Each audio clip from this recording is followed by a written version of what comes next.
नमस्कार जय जगन्नाथ मु रंजन आज आपको गोटे भल इनफर्मेशन देवी जो मैंने पाठ पढ़ुं ग्रेजुएशन यूजी पीजी एवं टेक्निकल कोर्स कर स्कॉलरशिप आसी हायर सेकेंडरी डिपार्टमेंट तरफ आसी जोटा कि आज अप्लाई डेट तार स्टार्ट हो सारी एपर्तंत कि सैट्रे अपडेट होनी किंतु पूर्व किसी इनफर्मेशन आपको देवी स्कॉलरशिप कौ मैंने योग्य ना जो मैंने पूर्व एग्जाम रे 55% ऊपर को मार्क रखिंट से योग्य।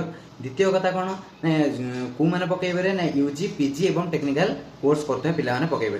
तृतीय कौन ना कौन कौन डॉक्यूमेंट आवश्यक डॉक्यूमेंट है प्रथम कथा सब जिन आधार कार्ड आग लगुच आधार कार्ड मोबाइल नंबर एवं करेन्ट फोटो बर्तमान रिसेंट फोटो आपको आवश्यक। रिसेंट फोटो मैंने बायोमेट्रिक अपडेट थी दरकार। बायोमेट्रिकटा केबे अपडेट करा जाए ना जेहेतु आपण ग्रेजुएशन कोर्स कर 15 वर्ष आप 15 पूर्तिया पर जब बायोमेट्रिक कर भैलिड हम ना जब छोट बड़र फोटो अच्छी तुरंत जाइए नियरेस्ट आधार केन्द्र से अपडेट करदे। 2 नंबर रे आपणकर बैंक अकाउंट रे आधार सीडिंग थिबा निहाती जरूरी।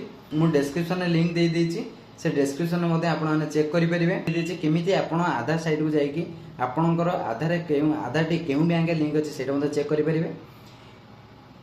यहाँ गला आधार सीडिंग थी बैंक अकाउंट ही आप डिटेल्स देवे।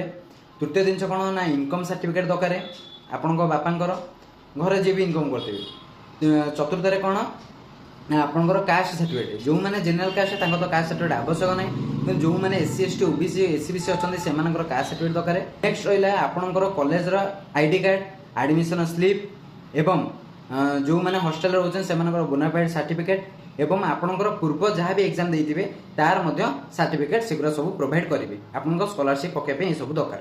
आप भिडियोटा को आप साथी संगात जी भी अच्छा जो मैंने यही कोर्स कर स्कॉलरशिप से जाना स्कॉलरशिप दरकार से शेयर कर दिंतु। आपड़ निजे भी निकटस्थ जनसेवा जाए पकई दिंतु।